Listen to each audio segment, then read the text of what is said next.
দেখিয়ে দিয়েছিলেন পশ্চিম বাংলায় কিভাবে সংখ্যালঘু সমাজের মানুষ এবং সংখ্যালঘু সমাজের ছাত্রছাত্রী তারা শিক্ষা থেকে বঞ্চিত হচ্ছে।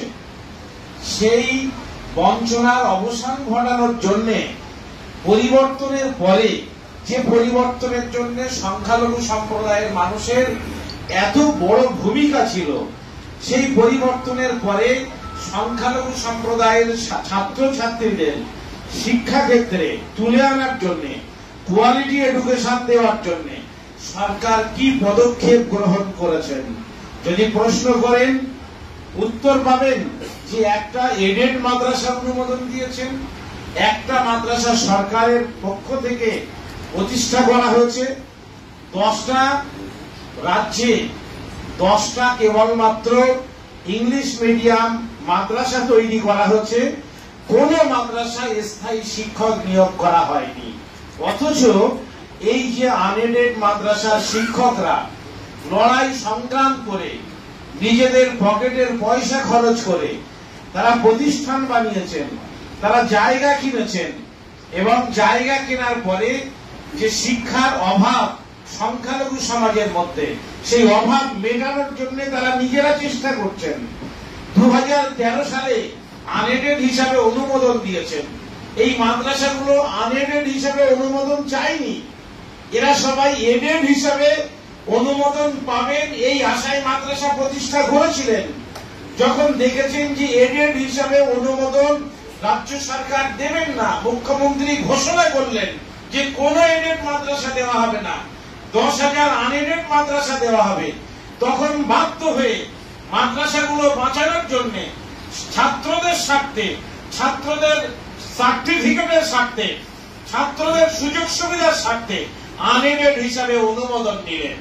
পাওয়া গেল গোটা 10,000 নয়, মাত্র 235।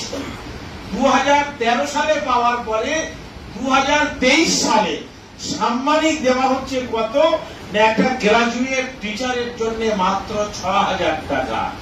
কলকাতার নাগরিকদের কাছে আমি জিজ্ঞাসা করতে চাই, কলকাতার একটা ভালো স্কুলে যদি কোনো অভিভাবক মনে করেন যে আমার সন্তানকে আমি একটি কলকাতার ভালো স্কুলে পড়াবো, যদি আপনি 6,000 টাকা বেতন দেন, আপনার ছাত্রকে পড়ানো হবে না, অথচ গ্রামে আপনাকে শিক্ষকতা করতে হবে 6,000 টাকার মাহিনাতে, 6,000 টাকার সাম্মানিকে। এভাবে যদি বঞ্চিত করা হয় শিক্ষকদের জন্য, মাদ্রাসার পরিকাঠামোর দিকে সংখ্যালঘু দপ্তর, মাদ্রাসা শিক্ষা দপ্তর একবার ফিরে তাকানোর প্রয়োজনটুকু তারা মনে করেন না। কোন মাদ্রাসায় শিক্ষক আছেন, কটা তাদের স্কুলের ইউনিট কটা ইউনিটের জন্য কটা শিক্ষকের প্রয়োজন, এটা একবার ভেবে দেখার তারা প্রয়োজন করেন না। 5 থেকে 8 পর্যন্ত সেখানে 8 জন শিক্ষক, 2 জন নন টিচিং স্টাফ। আবার 1 থেকে 8 পর্যন্ত সেখানেও 8 জন শিক্ষক, 2 জন স্টাফ। 1 থেকে 10 পর্যন্ত আনএডেড মাদ্রাসা সিনিয়র টাইপ, সেখানে যদি কমপক্ষে 10টা ইউনিট হয় তাহলেও সেখানে 8টা টিচার। কোন হিসাবে চলে?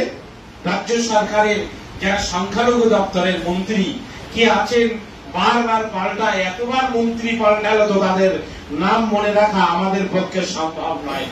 আগে টিভিতে দেখা যেত, ভাইরা বলছিলেন যে মাদ্রাসা দপ্তরের মন্ত্রী কে আমরা গিয়েছিলাম, এই সভায় আমন্ত্রণ জানাবেন, তাদের কথা বলবেন, কিন্তু তার শুধু নিজের পা কাঁপছে না, তার চেয়ারের পায়া পর্যন্ত কাঁপছে সংখ্যালঘু দপ্তরের মন্ত্রী। কেন? তিনি ভাবছেন যে যদি আমি শিক্ষকদের সভায় যাই, পরের দিন আমার মন্ত্রিত্বটুকুও না থাকতে পারে।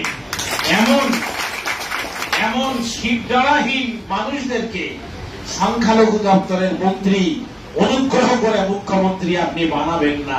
যাদের শিরদাঁড়া নেই, যারা সোজা হয়ে দাঁড়াতে পারে না, যাদের চেয়ারের পায়া নেই, সবসময় টলমল করে, এরকম লোকেদের অনুগ্রহ করে মন্ত্রী বানিয়ে সংখ্যালঘু সমাজের এই দুরাবস্থা, বঞ্চনার অবসান ঘটানোর মিথ্যা প্রতিশ্রুতি, মিথ্যা স্বপ্ন অনুগ্রহ করে দেখাবেন না।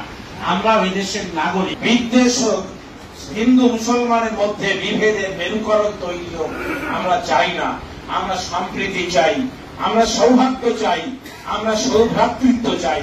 সেই জন্য আজকের যে আমেরিক মাদ্রাসার শিক্ষক শিক্ষিকা ভাই বোনেরা এসেছেন, আপনারা জানেন শুধু মুসলিম ভাই বোনেরা এখানে বসে নেই, অনেক অমুসলিম হিন্দু ভাই বোনেরা বসে আছেন, তারাও মাদ্রাসায় শিক্ষকতা করেন। মাদ্রাসায় অনেক অমুসলিম হিন্দু পরিবারের ছেলে মেয়েরাও কিন্তু পড়তে আসে, কিন্তু সার্বিকভাবে সবাইকে বঞ্চিত করা হচ্ছে।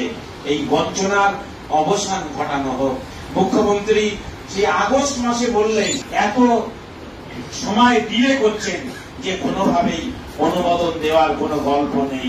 আজকের অন্তত একটা শিক্ষক হিসাবে যাদেরকে গ্রহণ করা হচ্ছে, শিক্ষক হিসাবে